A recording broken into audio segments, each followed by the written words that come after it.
advice for it, Cary. And I know one thing when you talk about exercise and working out, you're a firm believer of the power workouts or the HIIT workouts. Explain to everybody what that's about, Cary, because I think that would fit in a good time like where we're at now, because it doesn't take that long to get your exercise in. So what is that all about?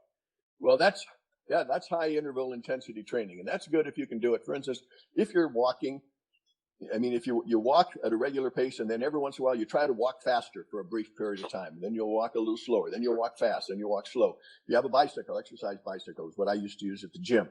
You'd pedal fast for maybe 30 seconds, and then you'd rest for 90 seconds, pedal fast, rest. You could do a workout in it would take less time to get more benefit than if you were just doing steady state exercise. But again, something in the future that I really want to talk more about, Robert, and that's strength training as you age, because that's the key. That's the key to having a body that will work as well as possible, as long as possible. And we've got too many people. As you get older, you start to lose muscle mass and you start to lose strength. It's kind of like you're born with a V12 Ferrari engine. And each decade of life after 30, if you don't do what you're supposed to do, it's like you're losing a cylinder.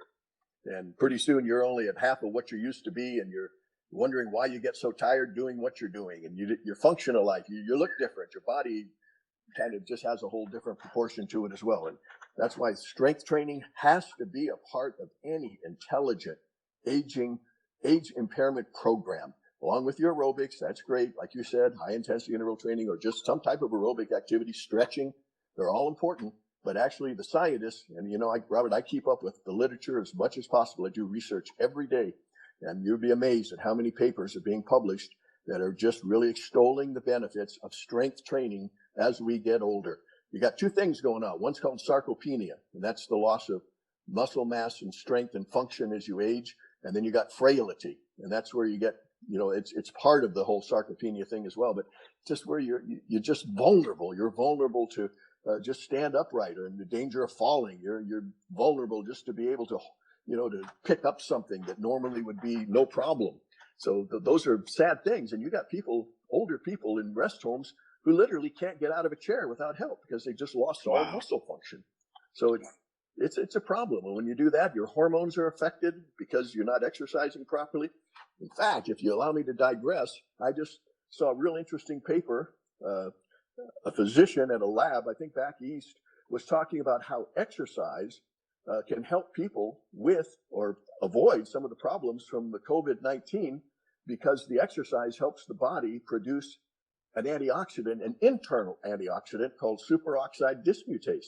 And it helps with a certain kind of a breathing disorder that can affect people who have the virus. And if you have this, if you've been exercising, you have this defense that may not stop everything, but it'll keep you from getting sicker because of the benefits in terms of this circulating antioxidant. So exercise in all ways, shape, and form, Robert, just has to be a part of what you do. You can't just eat good and sit around. If you have to make a choice, and I'd rather we don't, but if you had to, exercise would be more important than that's diet. Powerful. I know there's one thought as well, because everybody's trying to figure this out during this crazy time that we're in. How do we get the best exercise? So there's a choice of running, walking, or cardio. And a lot of people understand that, their favorite is running, but does running create more oxidation to the body than if you were to do walking or cardio? So how does that work out? Well, yeah, running can be very hard on the joints. And I don't think I've ever known anybody that hasn't had a problem eventually with running. But, there's different body types. There's different people whose body just responds better to exercise.